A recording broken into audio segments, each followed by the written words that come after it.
먼저 국회의원들의 부동산 의혹 전수조사 파장부터 짚어보겠습니다. 민주당은 여전히 탈당을 받아들이니 못하느니 시끄러운데 국민의힘 결국 권익위원회에 조사를 맡기기로 했습니다. 어제만 해도 감사원에다가 조사를 맡기겠다라고 했는데 감사원에서는 직무감찰 국회에 할 수가 없게 돼 있죠. 그래서 이거 꼼수 아니냐 이런 비판이 여당에서 나왔고 당 내에서도 떳떳하고 당당하게 권익위 검증받자. 장제원 의원 같은 경우에는 그 상식을 벗어나면 꼼수가 된다. 이런 내부에서 반발이 있었습니다. 결국 권익위원회에 전수조사를 의뢰하기로 했는데 그렇게 하면 될 걸 왜 돌아갔을까요? 이 내용 한번 살펴봅니다. 오늘 국민의힘이 권익위에 맡기기로 했다는 대변인 발표 먼저 들어보시죠. 국민의힘은 소속 의원 102명과 배우자, 직계 좀비 속에 대한 부동산 투기 여부에 대한 전수조사를 국민권익위원회에 의뢰하기로 했습니다. 권익위원회는 야당의 조사 의뢰에 중립성과 독립성을 철저하게 보장해 진정한 국민의 권익위원회로 거듭나기 바랍니다. 예, 윤기찬 부위원장. 감사원에 조사를 맡기자라고 했을 때 감사원이 직무감찰을 국회의원들 할 수 없다는 것 모르고 했을까요? 검토를 했죠. 그래서 예. 그러니까 직무감찰의 일환으로 맡기자고 얘기한 건 아니고요. 예. 그러니까 뭐 조사의 일환으로 맡기자. 그래서 아마 법률 검토를 해봤더니 가능하다는 안도 있었기 때문에 그러니까 이게 이제 국민들께서 오해하시는 것 중에 하나가 감사원의 감사가 훨씬 더 깊이 들어갈 것이다라고 생각했기 때문에 예. 감사원에 맡기자고 얘기했던 것이고요. 권익위원회도 사실은 법적 규정상 근거가 마땅치는 않아요. 권익위원회도 사실은 제가 알기로다가는 그 민주당에서 의뢰했을 때 내부에서 이것이 권익위 업무 범위에 포함되는지 여부에 대해서 경론이 있었던 걸로 알고 있어요. 그러니까 법을 찾아보면 실태조사는 가능하도록 돼 있어요. 예. 부패 방지 업무를 위해서 제도 개선 등을 위한 실태조사. 그게 과연 실태조사의 범죄에 포함될 수 있느냐에 대해서 해석의 여지가 있어요. 또 하나는 권익위보다는 사실 감사원의 이 기능이 훨씬 더 독립적이고 중립적이고 실효적이다. 이렇게 보고 감사원 의뢰를 했던 거예요. 그런데 이제 마땅치 않게 또 뭐 마치 꼼수 쓰는 것이냐 이런 여론이 예. 형성이 됐고 결국은 이걸 피할 생각은 없었던 것이고 더 중하게 감사가 될 감사원의 의뢰를 하자라고 사실은 이제 더 발벗고 나섰던 것인데 이것이 이제 오해를 샀던 것이죠. 그래서 결국은 내일 9시에 아마 추경호 원내 그 대표, 그 부대표께서 예. 서울사무소 국민권익위원회에 가서 아마 의뢰를 할 겁니다.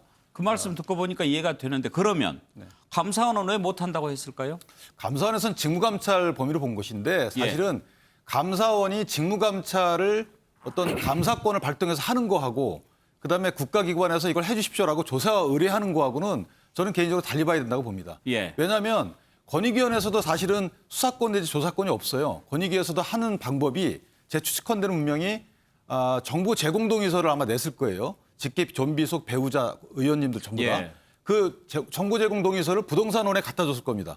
부동산원에 거래 내역들이 다 있을 테니까 그 정보 제공 동의서를 부동산원에 갖다 주고 부동산원으로부터 거래 내역을 다 받아서 그걸 분석했을 거예요. 그러니까 방법이라는 게 그렇게 전문적이질 않아요. 따라서 감사원도 마찬가지로 그렇게 할 것으로 거기다 플러스 알파를 기대했던 것인데 만약에 권익위원회에 맡긴다 그러면 똑같은 형태로 맡기는 것이거든요. 예. 그러니까 권익위원회가 거기서 뭐 국가적인 어떤 공권력을 발동해서 할 수 있는 게 없어요. 그렇기 때문에 국민의힘 입장에서 조금 더 강제성 있게 조금 더 실효성 있게 하자고 좀 나섰던 것인데 오히려 그것이 이제 국민들한테 오해를 샀기 때문에 뭐 저는 그 의도가 결코 꼼수의 일환으로 볼 수는 없다고 생각을 합니다. 알겠습니다. 윤기찬 부위원장 의견을 들어봤고요. 그러면 김영주 의원. 네. 국민의힘에서 결국은 권익위로 왔잖아요. 네. 감사원에 갔을 때 그건 꼼수라는 비난을 받았고 지금 이제 윤기찬 부위원장은 원래 국민의힘에서는 직무감찰에 해당이 안 되지만 감사원이 더 조사를 제대로 할까 봐 했다라고 하는데 그렇게 해서 하루 만에 국민의힘이 접고 권익위로 갔다. 현재 김기현 원내대표가 대표 권한 대행 맡고 있죠. 네. 판단을 잘 못한 거라는 비난 받을 수 있죠. 그럴 수 있죠. 네. 그런데 이제 어제만 하더라도 강민국 의원 원내 대변인이 하신 말씀의 요지는 권익위는 민주당의 전 국회의원이 위원장이기 때문에 못하겠다 이렇게 예. 얘기를 했습니다.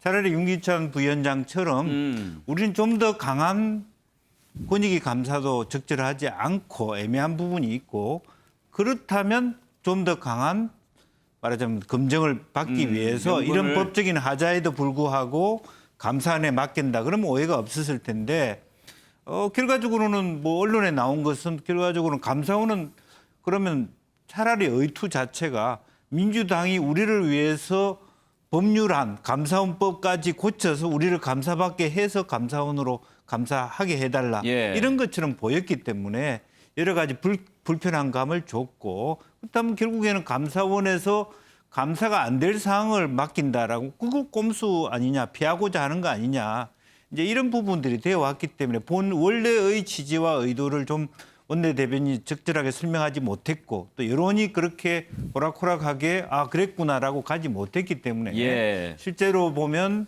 실제로 그렇다고 해서 뭐 지금 권익위가 적절하다 안 하고를 떠나서 권익위원장이 이 사안에 대해서 개입했다는 부분은 없는 거거든요. 이제 그런 부분에 대해서 다시 한번 정리를 빨리 했다고 볼 수 있을 것 같습니다. 예, 자 이런 논란이 있었습니다. 그러니까 국민의힘에서는 전현희 위원장 민주당 의원 출신인데 제대로 국민의힘 뭐 해주겠느냐 더 센 잣대를 들이대지 않겠느냐 그런 얘기가 있었고 그러면은 최재형 감사원장이 국민의힘 봐줄 것 같으냐 그러려면 차라리 윤석열 총장한테 맡기지 그랬느냐 이런 비아냥까지 민주당에서 나왔지요. 처음에 국민의힘에서 왜 그렇게 했었는지 성일정 의원이랑 한번 관련된 얘기들을 들어보시죠. 실질적으로 조사를 하려면 제대로 할 수 있는 곳으로 보내야지요. 지금 권익위원장 같은 경우는 조국 사태 같은 경우를 바라볼 때에 이해 충돌의 문제가 있음에도 불구하고 이해 충돌과 관련이 없다. 그래서 추미애 장관 같은 때 다 면죄부를 준 곳 아닙니까? 그래서 저희는 못 믿겠다는 게 저희 생각이고요. 그래서 아무래도 감사에 가장 권위가 있는 곳이 감사원이기 때문에 감사원으로 저희가 요청을 한 것입니다. 민주당이 하고 있는 것은 제가 볼 때는 쇼라고 생각을 합니다. 좀 더 진정성 있게 하셨으면 좋겠습니다. 최재형 감사원장에 대한 뭐 과도한 믿음에서 시작된 것인지는 모르겠습니다만 저는 이것도 이 감사원이라고 하는 이 국가의 중요한 기관을 거의 심부름 센터로 전락시키는 꼴이라고 생각합니다. 왜냐하면은 자기네들이 원하면은 법을 뛰어넘어서 자기네들 원하는 대로 해주고 자기네들 또 원하는 결과까지 만들어주는 심부름 센터로 감사원을 전락시킨다고 생각하거든요. 아니, 도둑이 자수를 하겠다고 하면서 경찰서로 가가지고 조사를 받아야지 소방서 가가지고 여기서 조사받겠다고 하면 되겠습니까? 예, 비유가 재미있는데요. 김준혁 교수 처음에 국민의힘은 감사원 물러날 생각이 없었어요. 법을 바꾸면 되지 않느냐 뭐 그런 정도까지 나왔으니까요. 근데 입장을 바꿨습니다. 네. 예, 왜 그랬다고 보십니까? 저는 뭐 그런 이유는 바로 국민들의 생각들 때문이 아닌가 생각을 합니다.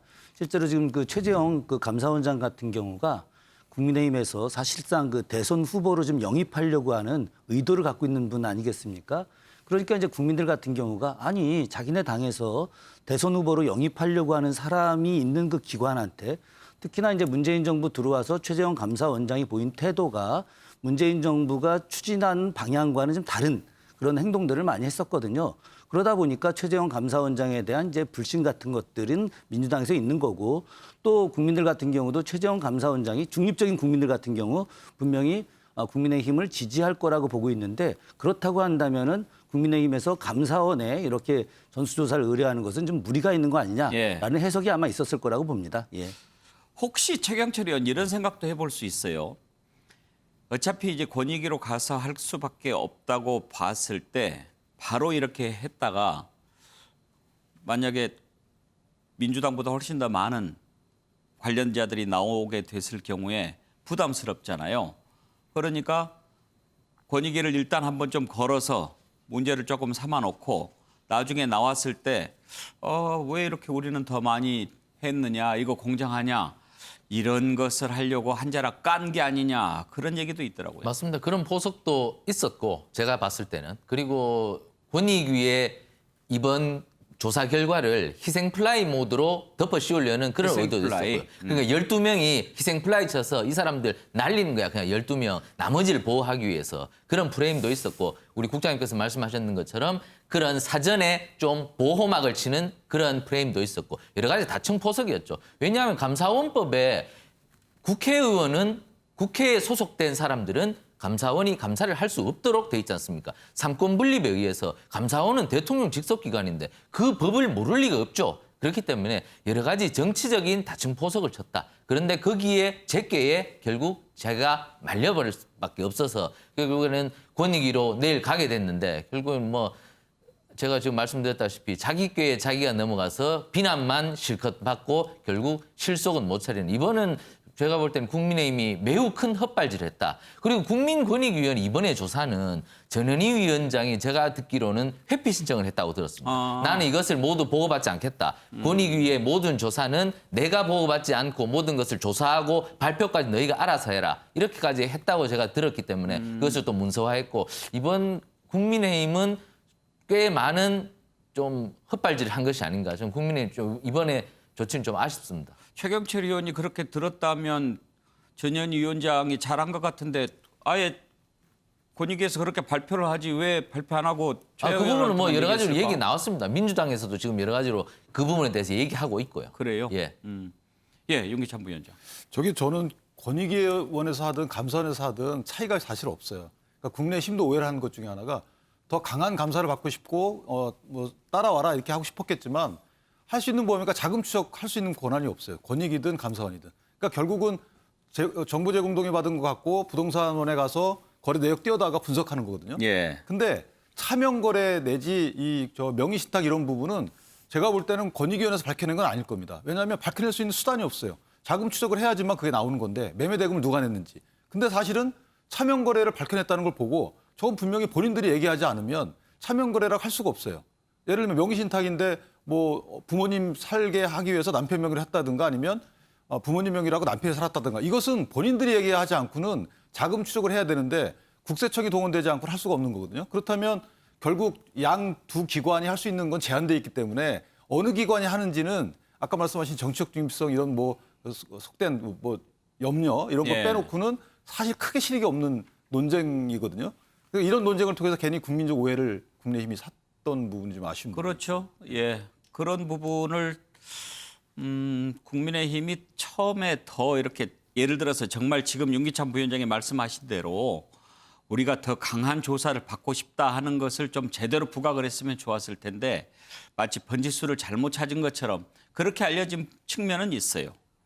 그 이제 정확히 각 기관이 어떤 기능이 있고 어떤 방법을 통해서 실태 조사를 할지 이것에 대한 사전 정보를 취득한 이후에 두 개를 비교 형량해가지고 어느 쪽을 할 것인지 정했으면 사실 국민들도 큰 지지를 보냈을 텐데 그냥 우리끼리만 생각해서 이게 더 강할 것이다라고 했기 때문에 좀 오류가 있었던 것 같습니다. 그래요. 자, 국민의힘 짚어봤고 민주당 여전히 좀 내부가 시끄럽지요. 여전히 받아들일 수 없다라고 하는 의원들이 많습니다. 이게 웬 말이냐. 출당까지 한다면 뭔가 좀 소명도 할 기회를 주고 그래야 되는 게 아니냐. 그런 의원들의 반발이 많이 있습니다. 반발하는 의원들의 목소리를 좀 들어볼까요? 결과적으로 지금 야당 압박력 불쏘시개 희생양 비슷하게 지금 상황이 몰렸어요. 지금 무슨 재물 비슷하게 그래서 뭐 마음이 아파지지만 고육지책이다 뭐 이해해달라 이게 이해할 수 있는 상황입니까? 지금 우리 대한민국이 잉카 제국입니까? 뭐 재물 바치고 제사 지내게요? 21세기판 드레피스 사건 더 이상 용납되어서는 안 됩니다. 권익위는 수사 의뢰를 철회하고 민주당 지도부는 저에 대한 탈당 권유를 철회해 주실 것을 간곡히 요청드립니다. 저는 오히려 징계 절차를 밟아주는 게 좋다고 생각합니다.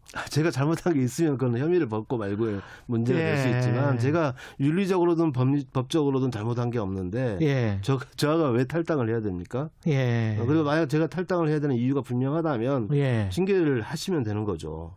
절차에 따라서 당원 당규에 따라서. 그게 합당하면 저는 따라야죠.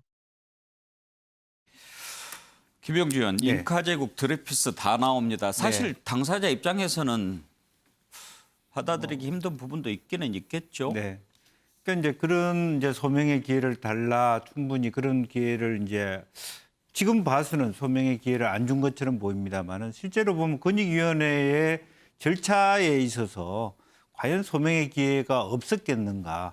권익위가 일방적으로 국회의원을 조사하면서 아무런 소명 기회의 기회를 주지 않고 저런 결정을 내렸을까 하는 의심들을 저는 분명히 듭니다. 예. 다만 이제 그런 면에서 지금 이게 단순히 탈당의 기회의 그 뭐 하고 말고의 문제가 아니라 물론 뭐 몇몇 분은 특히 우상호 의원 같은 경우는 애당심에 의해서 정말 탈당이라고 하는 게 굉장히 본인한테 불명예스럽기 때문에 탈당하는 것이 어려운 게 아니라 이제 그런 부분에 대한 어떤 강한 어떤 반발이 있을 수 있지만 결과적으로 저건 나중에 불법이라고 하는 권익위원회 되면 결국에는 검찰, 경찰 조사를 받아야 되는 과정으로 가게 되는 겁니다. 이제 그런 과정에서 소명을 해야 되는 부분인데 그래서 여러 가지 제가 봤을 때는 본인들이 억울한 부분도 있습니다만은 소명을 잘 못해들 수도 있고요. 여러 가지 과정이 있습니다만은 여러 가지 솔직히 얘기하면 이제 골치 아픈 과정이 남겼는 데 대한 부담감들은 분명히 의원들한테 있을 거라고 보여지고요. 또 나만 잘못했나 이런 부분에 대한 어떤 뭐 불만들이 있을 수 있는데 어쩔 수 없이 일정 결정이 내려졌기 때문에 아까 우리 오영훈 의원처럼 아예 나한테 그냥 출당 조치를 내려라. 그건 받아주겠다 하면 그게 따라서 또 뭐 당 지도부가 어떤 결정을 내릴지는 또 지켜봐야 될 것 같습니다. 아무튼 탈당 조치 상당히 초강수를 뒀는데 최경철 의원 이게 송영길 대표 지금 이제 새로 대표가 돼가지고 여러 가지 바뀌는 모습 보이는 건데 지금 반발하는 모습 보면 아직은 리더십이 확실하게 정착이 안 된 것 같이 보이기도 하고 이 문제 잘 못 풀면 송영길 대표도 부담스러운 면이 있을 거예요. 제가 듣기로 최고위원회에서 격론이 벌어졌다고 그럽니다. 대부분의 최고위원들은 소명을 듣고 소명 다 듣고 난 뒤에 소명이 허위로 판정이 되면 그때 출당이나 탈당 조치를 하자. 소명을 들어야 된다. 그렇게 했지만 송 대표가 좀 밀어붙여서 아니다. 일단은 이 의혹이 제기됐으니 먼저 출당이나 탈당이라는 아주 극단적인 조치를 취해야 된다. 이렇게 주장했다고 제가 들었습니다. 그게 오히려 지금 여론에는 더 호의적으로 그리고 많은 여론이 반응하고 있습니다. 아, 민주당 이번에 쇼킹한 거 했다. 잘했구나. 왜냐하면 민주당이 작년에 180석 받았다가 올해 서울시장, 부산시장 다 졌습니다. 왜 그렇습니까? 국민들이 부동산에 대해서 엄청난 분노를 갖고 있다는 거죠.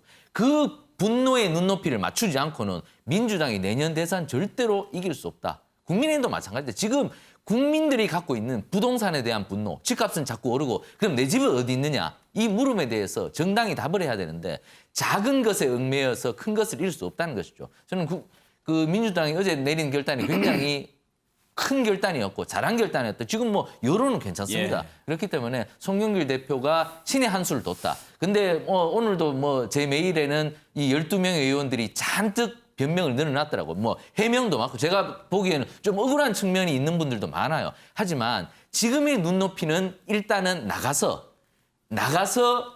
해명하고 그리고 복당하는 것이 순서다. 얼마 전에 가로세로연구소에서 국민의힘 김병욱 의원을 성추행범으로 몰아서 폭로를 했습니다. 그런데 억울했습니다. 김병욱 의원은. 경찰에 결국 무혐의 받았습니다. 하지만 무혐의 받기 전에 일단 당을 나갔습니다. 왜냐하면 일단 받는 혐의만 해도 국민들에게는 미안할 수가 있으니까 일단 당의 부담을 주지 않고 개인이 소명하고 들어오겠다는 그런 의지로 나간 것입니다. 그것이 요즘은 트렌드가 돼버렸습니다. 그렇기 때문에 이번만큼도 이 12분들이 억울하더라도 밖에 나가셔서 소명하고 해명하고 다시 들어오시는 길이 아마 국민의 눈높이에는 맞는 것이다. 저는 이렇게 생각합니다. 네, 알겠습니다. 자, 어떤 이런 일들이 생길 때마다 리더십은 도전받게 되고 또 평가받게 되는 거죠. 다음으로 넘어갑니다.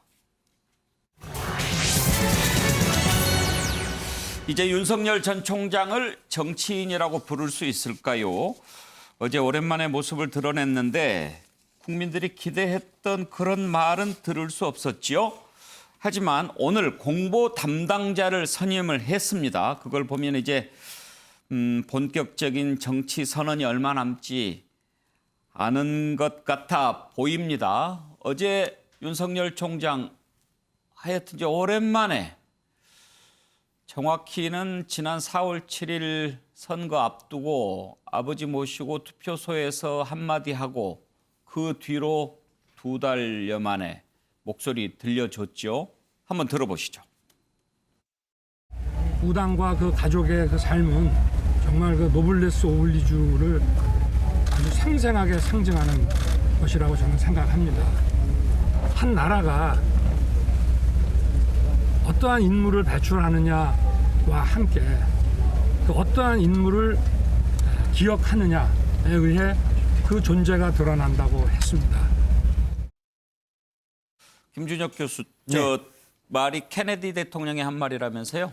1963년에 로버트 프로스트라고 하는 시인의 추모사 때 케네디 대통령이 하셨던 말씀이고요.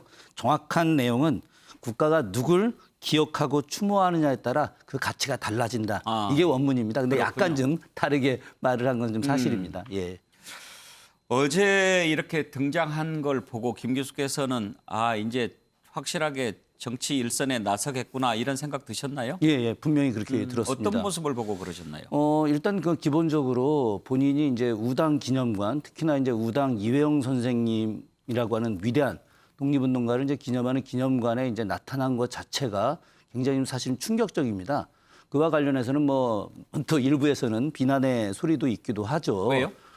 사실은 이제 그 윤석열 전 검찰총장이 노블리스 오블리주라고 하는 말을 하지 않았습니까? 우리 표현으로 하면 이제 관용이라고 하는 건데 힘있고 권력 있는 자들이 자기의 것을 내놓고 희생하는 것을 노블리스 오블리주다 이렇게 이야기하는데 과연 이제 윤석열 전 검찰총장이 평생 그런 삶을 살았느냐라고 하는 이제 이야기가 있는데 어쨌든 중요한 것은 우당 이회영이라고 하는 위대한 독립운동가의 이제 이런 그 기념 행사에 참석을 하면서 굉장히 많은 이목을 집중하게 했다. 결국은 이제 어느 자리에서 어떻게 대비하느냐가 굉장히 중요한데 예. 그런 걸 굉장히 잘 잡았다. 이것은 매우 전략적 선택을 했다. 그렇기 때문에 참모진이 많지는 않지만 그 참모진들이 상당히 중요한 순간순간을 갖다가 지금 정하고 있다. 그런 측면에서 굉장히 앞으로 정치에서 중요한 그런 역할을 하는 것. 결국은 이제 대선 주자로 확실하게 자리매김하는 모습을 보인 것이 아니냐. 저는 어제 그렇게 보았습니다. 예. 어제 날씨가 덥기도 했지만 윤석열 총장 이렇게 얼굴을 보니까 약간 상기돼 있더라고요. 좀 벌겋게 달아올라서. 꼭 더워서 그랬을까요? 아니면 이렇게 많은 취재진이 몰릴 줄 미처 몰라서 약간 당황했던 것일까요? 아무튼 준비했던 말만 하고 그대로 기자들이 계속 한마디 해달라고 하는데 결국은 얘기하지 않고 자리를 떠났습니다. 그 모습 한번 보실까요?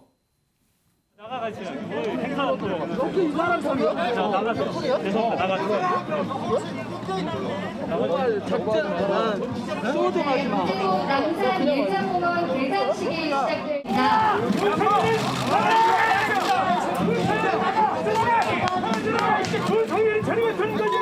이번에 그 유물을 그림을 저희 직접 그리셔가지고 하신 겁니다. 저희 세계만 세게만 드릴게요. 축하하러 오셨는데. 자, 기자님들 나중에 다 하기로 했잖아요.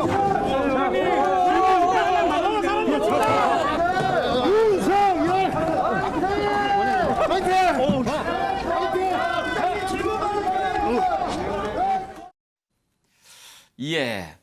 윤기찬 부위원장, 어제 조금 더 얘기를 했으면 어땠을까요? 그걸 기대하는 국민들이 많았을 것 같긴 한데. 신비주의는 아닐 테고요. 아마도 고민 중이겠죠. 그러니까 박명록에 나라를 만들겠다라는 단어를 썼기 때문에 사실상 출마 선언을 했다고 보고요. 예.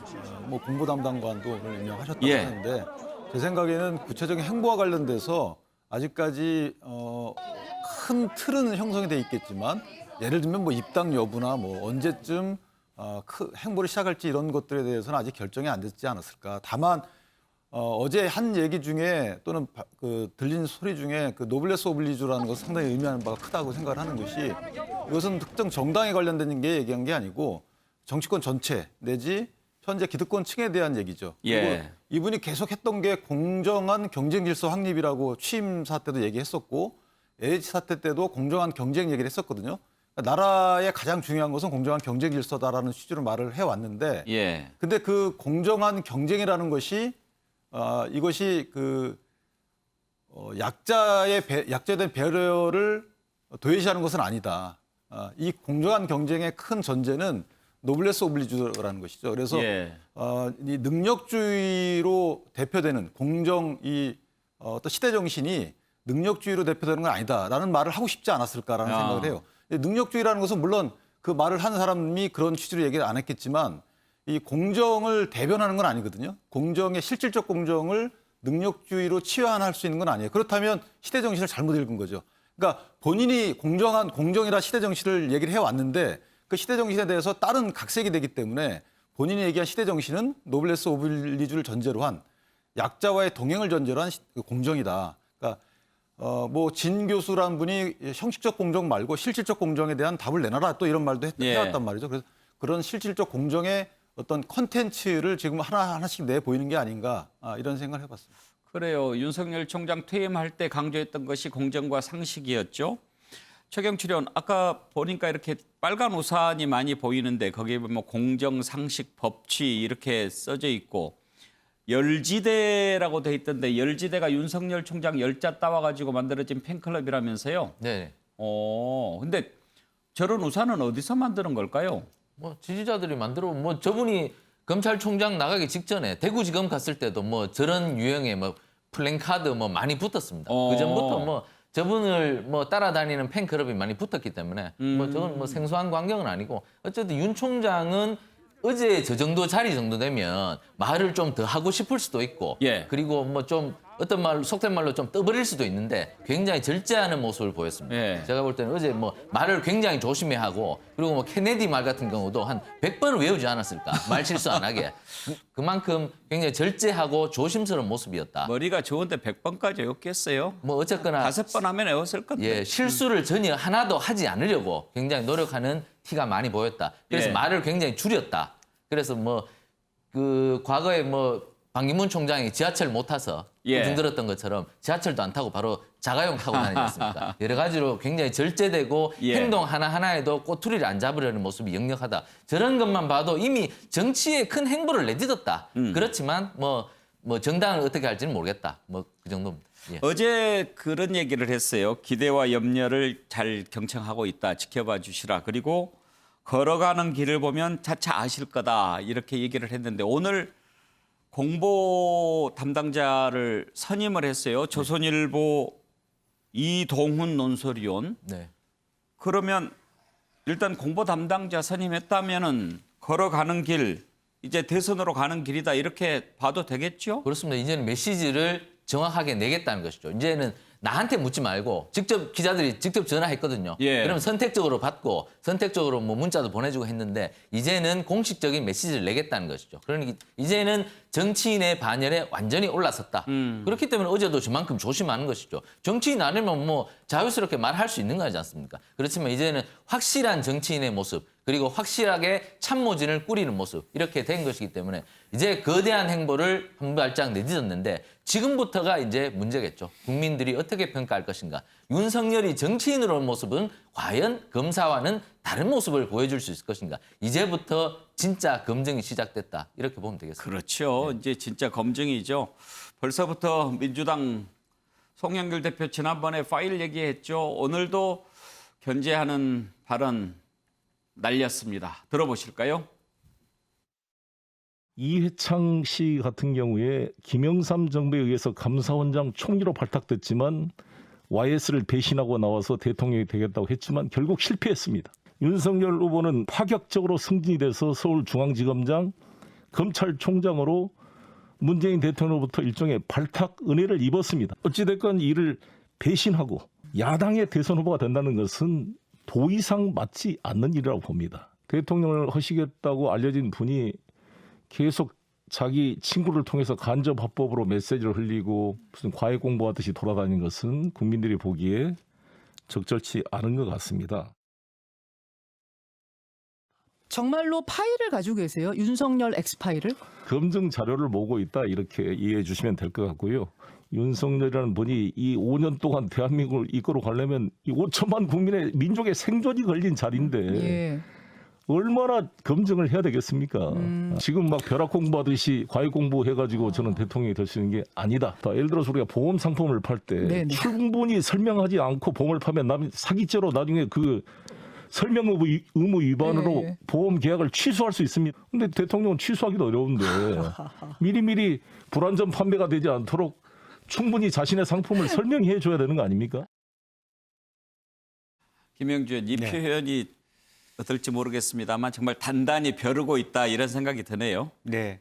근데 어쨌든 그런 과정을 거쳐야지 대통령이 되는 건 그렇죠. 분명한 사실이고 그것을 비난하고 피해가기보다는 정당하게 어떤 검증이라도 뭐 비난과 비판을 달게 받을 각오를 해야만 예. 거기서 이겨야만 대통령이 된다 이렇게 생각하고 또 그러기 위해서는 뭐 이동훈 논술위원과 같은 이제는 본인과 뜻을 같이 하는 본인의 생각을 전달할 수 있는 어떤 직책을 가진 대변인이 필요한 것 같습니다. 최근에 들어서 뭐 본인을 대시한답시고 뭐 포럼의 대표다, 예. 뭐 국회의원들을 통해서 특히 장모 문제라든지 이런 것이 와전돼서 본인의 의지와 상관없이 이렇게 본인에게 공격당하는 위치가 어려워지는 이런 부분들이 생겼기 때문에 또 일부적으로 왜 간접합법으로 말하느냐 이런 부분에 대한 것을 정면으로 이제 말합니다. 그래서 시점이 이제 그렇게 됐어요. 예. 그러냐면 검찰총장이 만들어졌고 내일 모레면 국민의힘 전당대회가 마무리되니까 이제 그때부터는 본격적으로 뛰겠다라는 신호로 보고요. 그런 의미에서 우당 여양 선생의 어떤 기념관 식은 시기적으로 우연히 자기 친구인 이철우 교수와의 인연으로 가게 됐지만 상당히 좋은 자기를 조금씩 오픈하는 계기가 될 거라고 보여지고 예. 다 얘기하지 않는 것은 저건 하나의 로직입니다. 가령 어제 준비한 워딩이 노블리스 오블리주인데 예. 언제 입당할 것이다 얘기하면은 노블리스 오블리주 다 한글 사라지죠. 나오겠습니까? 며칠 입당 그거로 끝나는 겁니다. 예. 그래서 그런 부분에 대해서는 본인도 나름대로 공부를 하고 오늘 노블리스 오블리제 써준 데도 별로 없더라고요. 예, 그 단어 그리고 예. 뭐 그야말로 케네디 연설의 일부에서 누구를 기억할 것이냐 예. 하는 거고 저는 오히려 뭐 그 어릴 때 그런 어떤 그 이철우 교수나 예영 선생님을 존경했다라고 하는 것은 저는 긍정적으로 봤습니다. 왜냐하면 동북아 역사 속에서의 중국으로 가고 러시아로 가고 했던 그 과거사에 대해서 조금 해안이 있는 뭐 이해가 있는 분이 대통령 후보가 된다는 것은 저는 나쁘지 않다 그렇게 봅니다. 예.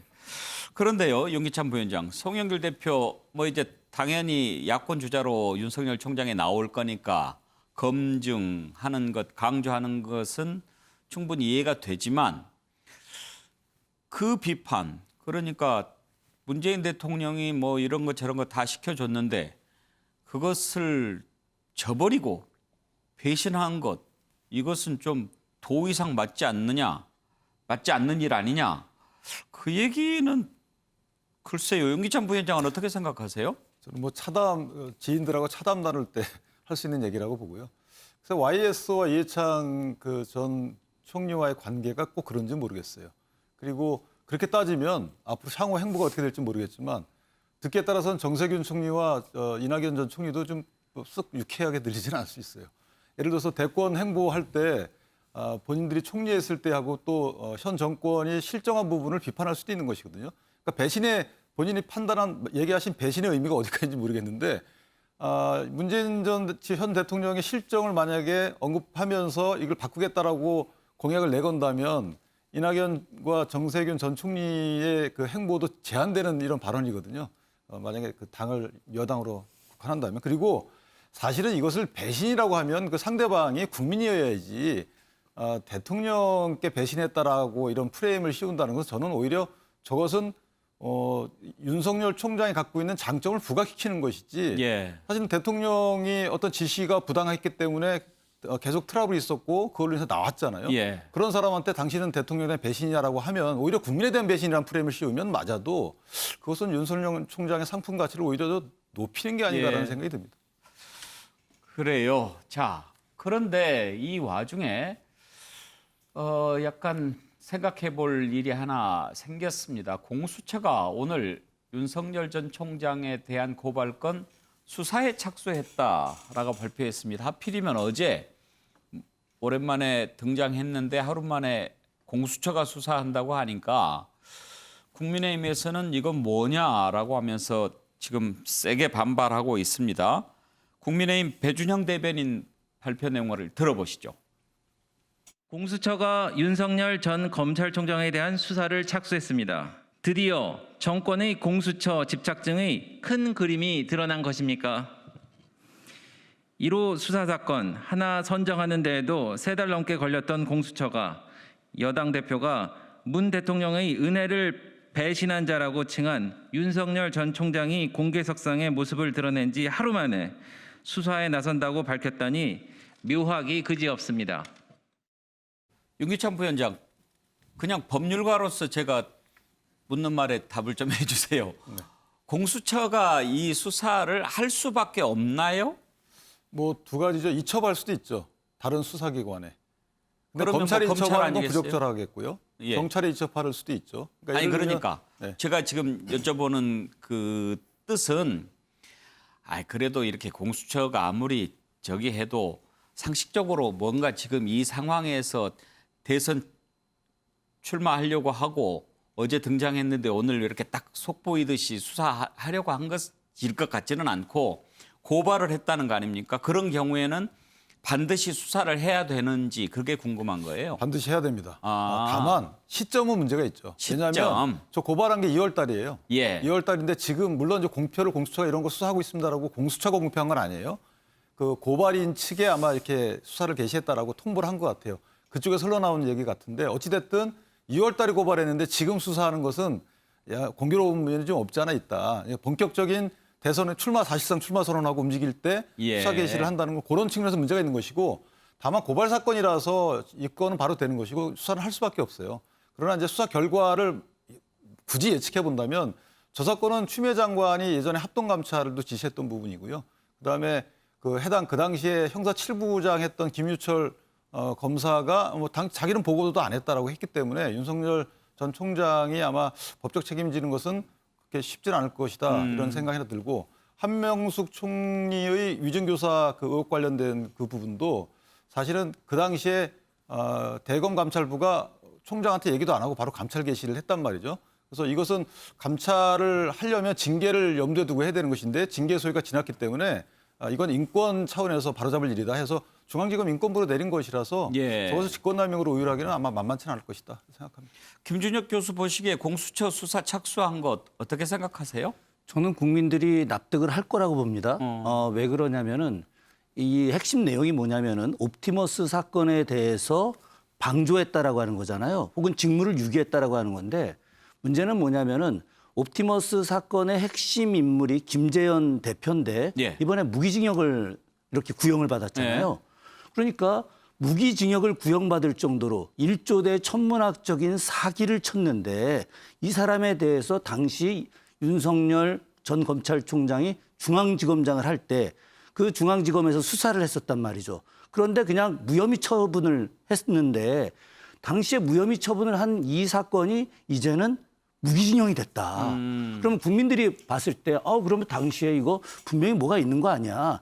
윤석열 전 당시 중앙지검장은 나한테까지 올 사안이 아니었다라고 하지만 1조 때 엄청난 사기 사건에 대해서 중앙지검장이 몰랐다. 그리고 아예 방관했다. 이렇게 되는 것에 대해서 과연 국민들이 납득할 거냐. 그렇기 때문에 이 부분에 대해서는 아마도 공수처가 수사하는 부분에 대해서 약간의 오해의 소지나 혹은 저 오이밭에서 또 신발끈을 맨다 이런 얘기가 나올 수도 있을지 모르겠으나 그러나 국민들 입장에서는 뭔가 수사해야 된다라고 하는 생각을 가질 수도 있을 거라고 저는 생각을 합니다. 제가 조금 보충을 하면 이제 이게 마치 이제 그 옵티머스는 사기거든요. 사실은 공공기관의 매출 채권을 매입해가지고 한다고 했는데 사실은 그걸 하나도 안 한 거예요. 그러니까 이거 완전 사기죠.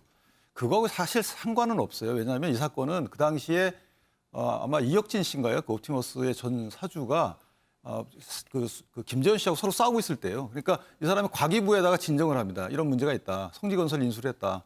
그러니까 과기부는 피감독기관인 무슨 진흥원에다가 전파방지진흥원 이것도 문제 있으니까 살펴봐라 하니까 진흥원이 이제 고발을 한 거예요. 수사 의뢰를 한 거죠. 그러니까 이 사건은 처음에 조사부로 갔습니다. 그러니까 검찰 내에도 검사가 있는 방이 있고 조사과 조사부가 따로 있어요.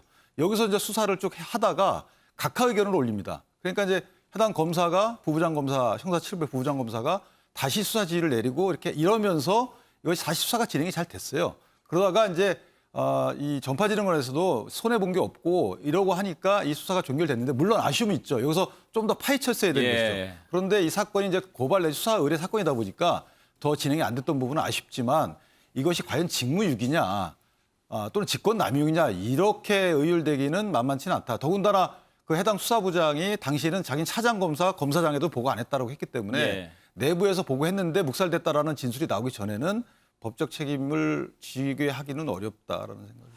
근데 윤석열 전 총장 같은 경우에 이제 검찰 출신이지만 검사가 아니잖아요.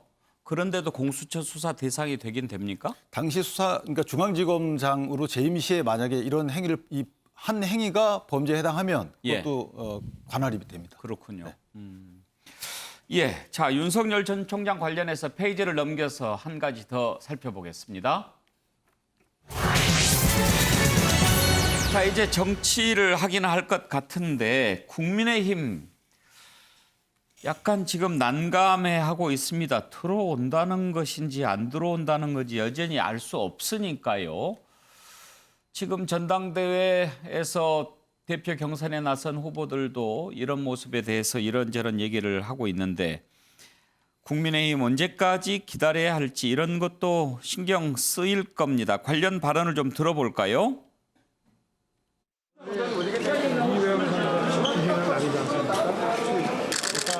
제가 여기서 앞으로 어떻게 하겠다 이런 말씀을 드리면 적절하지 않고 제가 아까 좀 지켜보시라고 했잖아요. 차차. 그러니까 오늘은 나 이 정도 하시고 제가 오늘은 여기 손님으로 온 사람이지.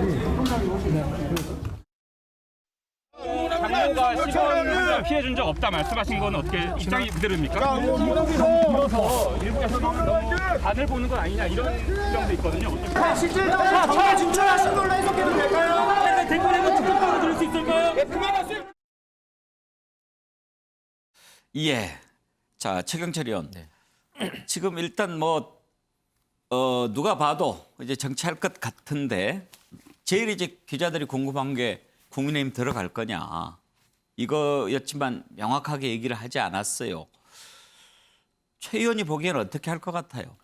국민의힘 당사 대문 앞을 지금 배회를 하고 있죠. 윤 총장 왔다 갔다 하면서 저 집안에 지금 뭐가 있는지 전화는 몇 대 있는지 그리고 지금 곧 6월 11일 전당대회에서 당대표란 사람이 어떤 이름을 갖고 들어올지 그리고 나서 그 사람이 들어오고 나서 집안 내부에서 싸움이 날지 아니면 집안이 화목하게 잘 돌아갈지 그러니까 문 앞에서 왔다 갔다 하고 있는 것이죠.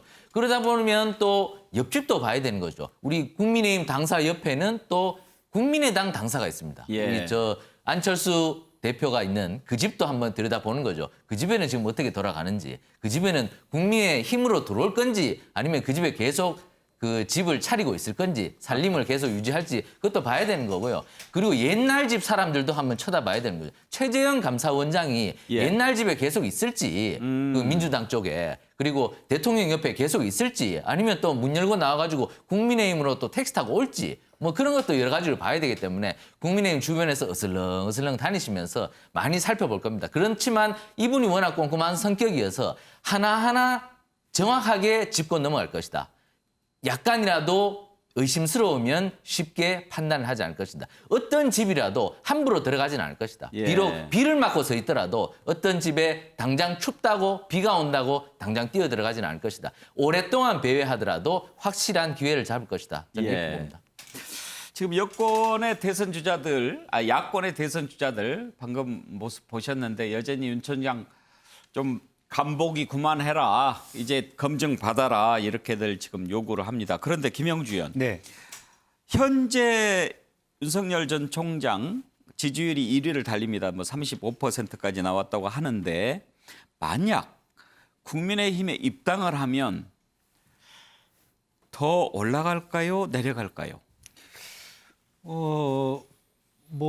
올라갈 가능성이 그렇게 높지 않다고 봐야 되겠죠. 지금 이제 여론조사상으로도 보면 입당을 원하는 중립적인 국민과 원하지 않는 국민들이 반반이고 그래서 물론 이제 국민의힘을 지지하는 분들이 환영하는 기류는 분명히 있고 안정적으로 하는 부분이 있고 마지막에는 국민의힘을 선택할 가능성은 매우 높다. 그러나 지금 당장 들어가서 자기 지지율이 팍 차고 올라가는 그런 효과들이 나오기는 쉽지 않을 것 같다라는 부분이고 오히려 더 빨리 자기에 대한 검증의 시간이 오는 것에 대한 좀 두려움이 없잖아 있을 것 같고요. 이제 그런 의미에서 어제 메시지조차도 국민의힘보다 더 품격 있는 어떤 정치 세력화를 나는 원한다. 이렇게 저는 느꼈습니다. 그래서 현재의 국민의힘이 갖고 있는 이미지 정도만 가지고는 나는 그렇다. 물론 이제 외교와 안보나 이런 부분은 막강한 정확한 생각이 있지만 전체 동북아를 보는 관점이나 역사를 보는 관점은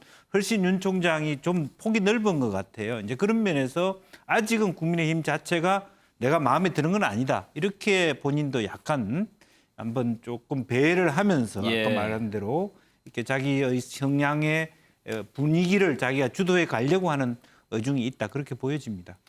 김준혁 교수 이런 얘기를 하는 분도 있더라고요. 지금 이제 윤석열 전 총장 대선 지지율 1위를 달리지만 최고로 올라간 게 35%란 말이에요.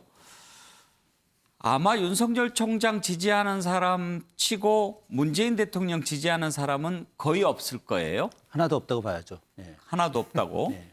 그렇게 보면 지금 문재인 대통령 지지율이 많이 내려가긴 했지만 40%대란 네. 말이에요. 그것만 놓고 보면 이길 수 있을까? 그런 얘기를 하는 사람도 있더라고요.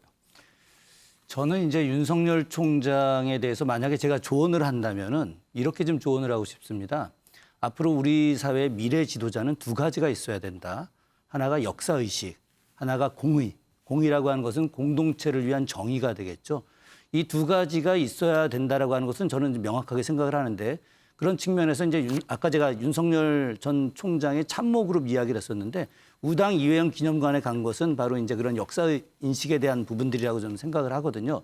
그런 면에서는 이제 하나하나 준비를 해 나가는 것인데 현재 제가 판단할 때 국민의힘과 또 그 더불어민주당은 30대 30 정도 수준이라고 봐요. 나머지 무당층이 이제 40인데 이 40에 대해서 어떤 개혁 정책을 추진하느냐, 그런 정책 마인드를 갖고 있냐 이것이 저는 핵심이고 여기에 집중하면 윤석열 총장에게도 가능성이 있다 이렇게 봅니다. 윤기찬 부위원장 지금 국민의힘 내부에서 어떤 그 기류가 갈수록 들어오는 쪽이 더 높습니까? 아니면 갈수록 안 들어올 거라고 보는 쪽이 더 높습니까? 뭐 차차 알게 될 것이다라고 얘기를 했는데 윤석열 전 총장이 그 차차라는 게 전당대회가 끝나면 알게 되지 않을까라는 생각이 들고요. 그 지난 4.7 보궐선거에서의 그 승리방정식도 굉장히 신경이 쓰일 거예요. 그러니까 들어가는 게 나은 것인지 아니면 바깥에서 이렇게 그냥 야권 단일 후보 형식으로 대권 도전하는 것이 맞는 것인지 상당히 신경을 쓸 텐데 어찌됐든 저는 개인적으로 이번에 이제 뭐 투표가 끝났을 테니까 당대표가 어느 분이 될지에 따라서 행보에 영향을 받는다 저는 그렇게 생각을 합니다. 왜냐하면 어찌됐든 여권에서도 사자구도를 염두에 두고 있을 겁니다. 만약에 사자구도가 되면 어떻게 될 것이냐 또는 삼자구도가 되면 사자구도화 시키겠다 뭐 이런 식의 나름 선거방정식을 갖고 있을 거예요. 그렇다면 그런 것들과 맞물려서 국민의힘 내부에서도 굳이 윤석열 아니더라도 굳이 외부에서 수혈하지 않더라도 우리 당의 이런 정도의 지지율이라면 해볼 수 있는 거 아니냐. 왜냐하면 오세훈 후보의 처음 지지율이 낮았거든요. 이미 승리를 한번 경험했기 때문에 굳이 윤석열한테 아쉬운 손 벌릴 필요 없다. 이렇게 보는 정치 세력도 분명히 있어요. 그렇지만 또는 지금 현재 보더라도 그렇게 안 하더라도 윤석열이라는 저는 국민적 지지율을 흡수하면 훨씬 손쉬운 승리를 할 텐데 굳이 그렇게 어려운 길을 갈 필요가 뭐 있느냐 또 이런 정치 세력도 있습니다. 그래서 아마 이런 두 정치 세력이 이번 전당대회에서 맞붙었다고 저는 생각을 하는데 그 결론에 따라서 윤석열 총장의 행보도 분명히 바뀔 것이다. 저는 이렇게 생각하고 있습니다. 그런데 국민의힘 전당대회 투표 이제 다 끝났어요? 5시까지입니다. 5시까지? 네, 끝났습니다. 여론조사도 다 끝난 거예요? 끝났습니다. 내일 아침에 10시 발표인데 10시 반경에 아마 실질 발표가 될 겁니다. 내일 오전에? 네. 다 끝났으면 오늘 밤에도 막 대충 내용 나오고 그러는 거 아니에요? 그것이 근데 저희가 아마 그 선관위의 위탁 관리라서 정보를 미리 알기는 쉽지 않을 거예요. 그렇겠죠. 그래도 기자들 열심히 뛰겠네요. 나름 캠프에서는 다 본인들이 아마 승리했다고 생각을 하겠죠. 네. 자 그러면 국민의힘 전당대회 넘어가 볼까요? 내일 이제 새로운 대표가 결정이 됩니다. 과연 누가 될까요? 참 궁금합니다. 이번에 국민의힘 전당대회 완전 흥행 대성공이죠. 흥행은 성공했는데 워낙 이제 막판에 갈수록 좀 치열했지요. 그러다가 비방전 이어지고 그래서 야 이래가지고 전당대회 끝나고 이 서로 좀 잘 합쳐질 수 있을까 이런 걱정까지 나오는 상황입니다. 막말 논쟁이 있었지요. 뭐 이런저런 있었는데 한번 그 후보들 간에 오고 갔던 공방을 들어보실까요? 전당대회에서 이 안에서 서로의 의견이 다르다고 하더라도 써서 되는 언어와 써서는 안 되는 언어가 있다고 생각을 합니다.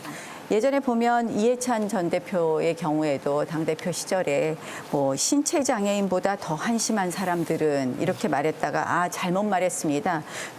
정치권에서는 이런 정신장애인들이 많습니다. 이런 발언을 해서 큰 설화가 되기도 했습니다. 그래서 굉장히 이 후보의 이런 언변이 잘못하면 굉장한 리스크가 될 수 있다. 이런 걱정이 많이 있습니다. 앞으로 이런 언어 사용에 있어서 좀 주의를 하시겠습니까? 저는 그 부분에 대해서 깊이 공감하고요. 다만 나경원 대표께서 제가 망상이라는 표현을 썼다고 해가지고 그것이 장애인 비하다라고 표현하신 부분은 오히려 나경원 대표께서 후배 정치인에게 막말 프레임을 씌우게 해가지고 과도한 젊은 사람들이 이걸 억까라고 합니다. 억지로 까려고 한다 이렇게 얘기하거든요. 이것도 막말이라 하실지 모르겠지만은 억까를 중단하시는 것이 네거티브 논쟁을 좀 줄이는 데 도움이 되지 않을까 생각합니다. 예, 마지막에는 이제 막말 논쟁 치열했습니다. 근데 최경철 의원 투표율 최종 나왔죠? 45.36%. 45.36. 50%는 못 넘겼지만 엄청난 거죠? 그렇습니다. 이게 2017년도부터 모바일 투표가 도입이 됐거든요. 예. 근데 이 모바일 투표가 도입돼도 25% 정도에 머물렀습니다. 네. 두 차례 모바일 투표에 2017년, 2019년. 그런데 이번에 그보다 20%포인트나 더 높은 투표율을 올렸다는 것은 뭐 정당사에 뭐 굉장히 경이적인 사건이라고 볼 수 있습니다. 예. 그만큼 국민의힘의 이번 전당대회는 굉장히 성공했다고 볼 수 있다. 흥행에는 국민들에게 국민의힘이 변했구나, 달라졌구나 뭐 이런 부분에 대해서는 이준석 후보의 역할이 굉장히 컸다. 이준석 후보가 담대한 도전이었죠. 사실 뭐 30대 중반에 후보가 당대표 후보에 도전한다는 것은 우리 정당 내부에서는 사실 어려운 것입니다. 하지만 이준석 후보가 그만큼 결심을 했다고 그리고 여태까지 끝까지 뛰었다는 것 이준석 후보 높이 평가하고요. 그렇지만 이준석 후보가 나오면서 이게 전당대회가 결말이 과연 무엇인가? 정말 이 5명의 후보들이 제대로 된 검증을 만약 받았는가? 이 부분에 대해서는 의문이 많이 남는다는 거죠. 결국 말의 성찬만 있었던 거 아니냐. 말 잘하는 사람이 이기는 건 아니었나. 그러면 말 속에는 생각도 있고 철학도 있고 가치도 있고 이념도 있고 이러한 것들이 국민들에게 다가갔어야 하는데 결국 속사포처럼 1분 안에 10단어, 20단어, 단어 많이 늘어놓는 사람들이 결국에는 스포트라이트를 받았던 것이 아닌가. 결국 정당은 공직에 나갈 후보자들을 제대로 국민들에게 검증시키고 제대로 국민들에게 알려주는 것인데 이번에는 좀 이준석 후보가 잘한 것도 있지만 결국 말의 성찬이 너무 많았다. 그런 부분은 좀 아쉬운 점이 있었다. 이렇게 평가합니다. 잘 알겠습니다. 잘 알겠고 내일 누가 될 것 같아요?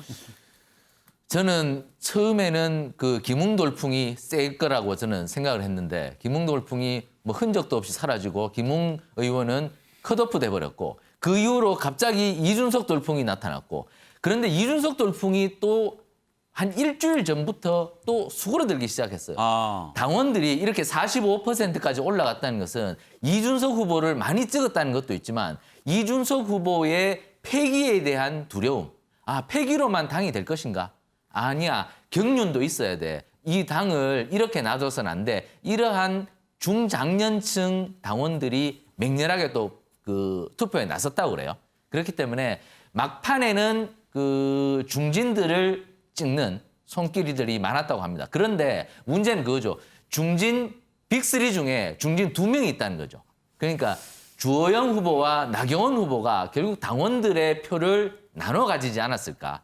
그렇게 폐기에 대해서 염려하는 사람들이. 그래서 결국 저는 결론은 이준석 후보가 당초 바람을 몰고 와서 그리고 나머지 경륜을 몰고 올 많은 표심들이 있었지만 그 경륜에 대한 지지 표심은 나경원 후보와 주호영 후보로 갈라졌기 때문에 결국에는 이준석 돌풍, 이준석 바람이 신승하지 않을까. 아마 나경원 후보하고 아주 근소한 표차로 이준석 후보가 이기지 않을까. 저는 이렇게 예측합니다. 이준석 후보가 이기긴 이기는데 큰 근소한 차이로 표로 이기지는 않을 그렇습니다. 것 같다. 막판에는 그 경륜이 필요하다는 노년층, 중장년층 표들이 그동안 이준석 후보가 질 거라고 이야기했기 때문에 너무 설명을 길게 하는 거 아니에요? 아니요, 저도 취재를 많이 했죠. 네. 이게 취재가 잘 안 되는 게 국회의원들이 당원들에게 물어보면 당원들이 예전처럼 솔직하게 대답을 잘 안 한다는 거예요. 알았어요. 아무튼 윤기찬 부위원장은 누가 이길 것 같아요? 저는 뭐 박빙일 것 같아요. 박빙. 예, 박빙일 것 같고 다만 이준석 후보한테 좀 아쉬움이 있어요. 예. 이준석 후보의 이번 출전은 사실은 그 이후에 제2 이준석을 바라고 있는 청년 정치인들한테 상당한 소위 호프였어요. 예. 그러니까 본인의 어떤 행동 또는 어떤 행동에 따라서 앞으로 제2의 이준석, 제3의 이준석이 어떻게 클지에 대해서 비전을 가질 수 있는 것인데 저는 좀 더 본인이 꼰대스럽다 얘기하면서 본인이 규정하고 그다음에 상대방이 어떻게 이해하는지를 전혀 고려치 않고 경청하지 않고 저는 글쎄 제가 생각했던 이준석 후보가 맞는지 좀 아쉬움이 좀 있었고요. 예. 물론 때로는 강한 모습도 좋지만 본인이 이미 청년이라는 강함을 갖고 있기 때문에 좀 겸손했으면 어땠을까라는 아쉬움이 예. 있고요. 어찌됐든 전당대회 끝 이후에 당이 좀 원활히 화합이 되는 장이 마련됐으면 좋겠습니다. 자, 돌풍이 불긴 불었습니다. 돌풍의 결과가 어떻게 될까 궁금한데 오늘 나경원, 주호영 두 후보들이 했던 얘기를 한번 들어볼까요? 시중에 흘러다니는 정확치 않은 여론조사 결과에 현혹되지 마시기 바랍니다. 이번 우리 당 전당대회를 둘러싸고 있었던 여론조사 정말 문제가 많습니다. 제대로 된 결과를 반영하지 않은 여론조사를 10수차례 또 특정 언론사가 6번인가 7번이나 반복하면서 결과에 영향을 미치려고 한 그런 흔적들이 너무 많이 있기 때문에 어떤 이렇게 이변이 나타나는 것에 대한 또 그런 재미라고 표현하면 그렇지만 어쨌든 이변이 나타나는 것에 대한 기대 이런 것 때문에 계속해서 언론과 여론이 좀 몰아가는 것 같은 게 있긴 했었고요. 여론과 언론을 통해서 만들어진 지금의 어떤 특정 후보에 대한 바람이 대선을 관리하는 데 있어서는 매우 위험할 수 있다라는 걱정들이 많이 있습니다.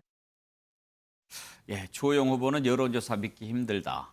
그리고 나경원 후보는 여론, 언론 이거 조금 편파적인 거 아니냐 이런 입장을 나타내는군요.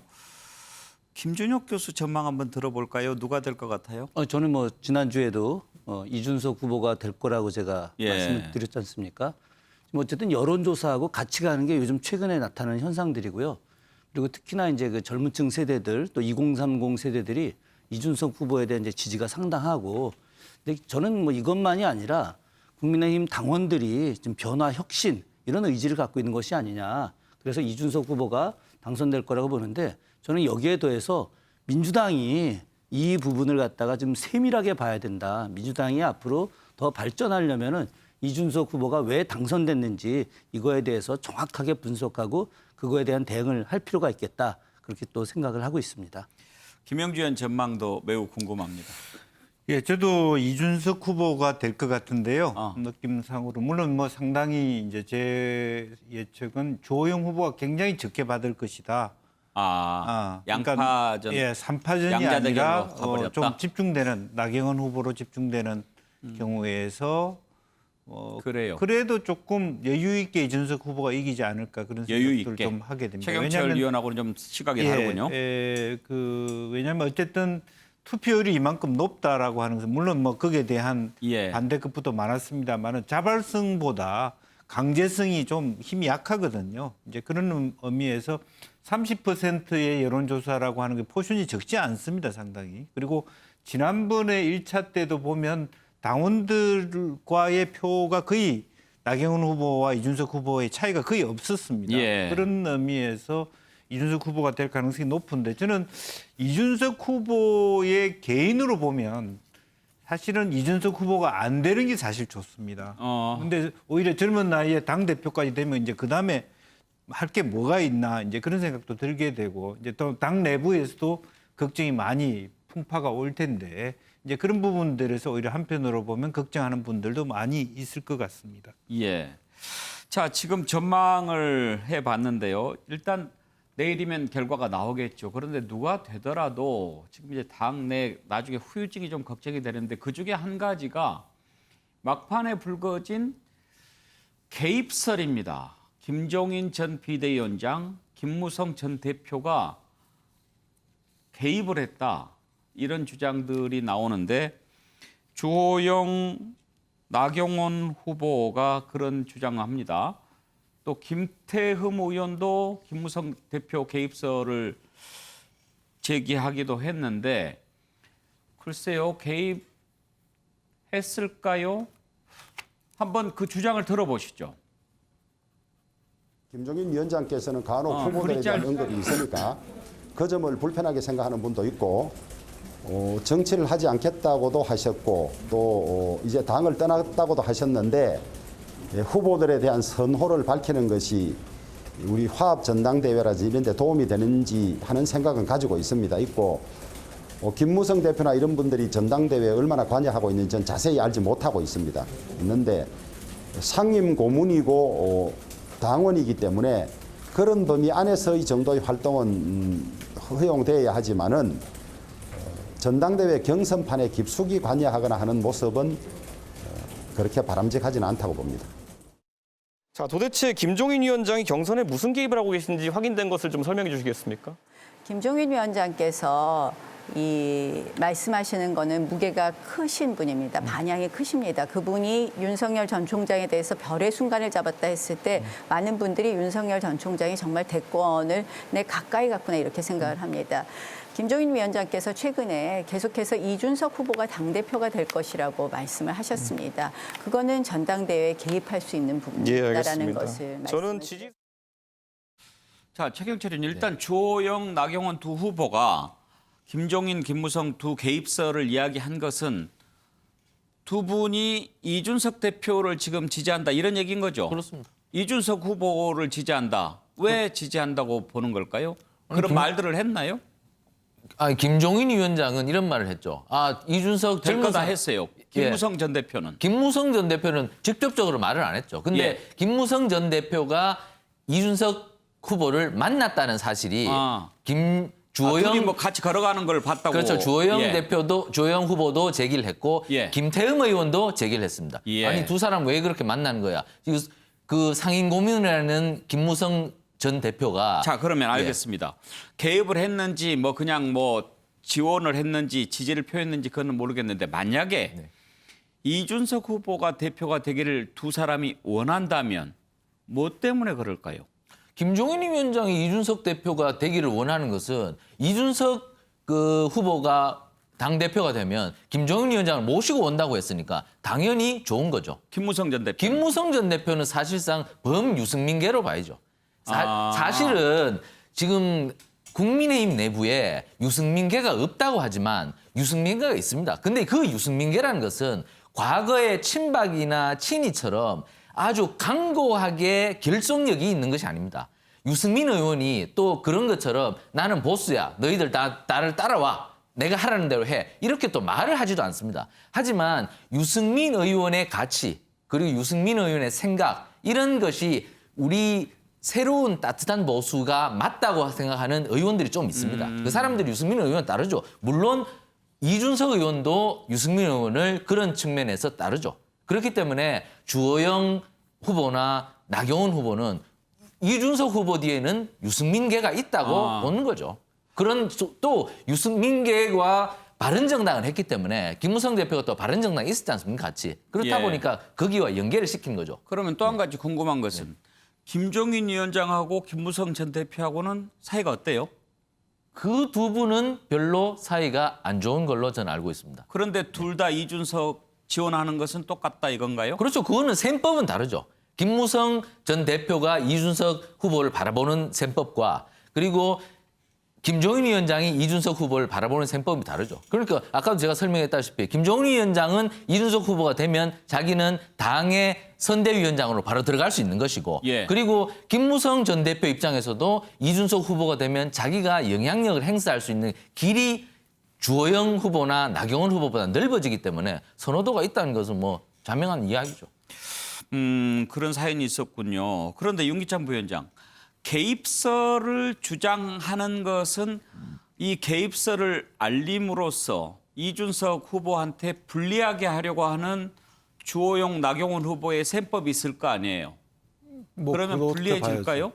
이전에 원내대표 선거 때도 그 예상외로 크게 표를 못 얻은 후보가 있어요. 예. 의원 중에. 그때 나왔던 얘기가 김무성 의원의 지원설이었거든요. 아, 그 지원설 받은 사람이 표가 안 나왔어요?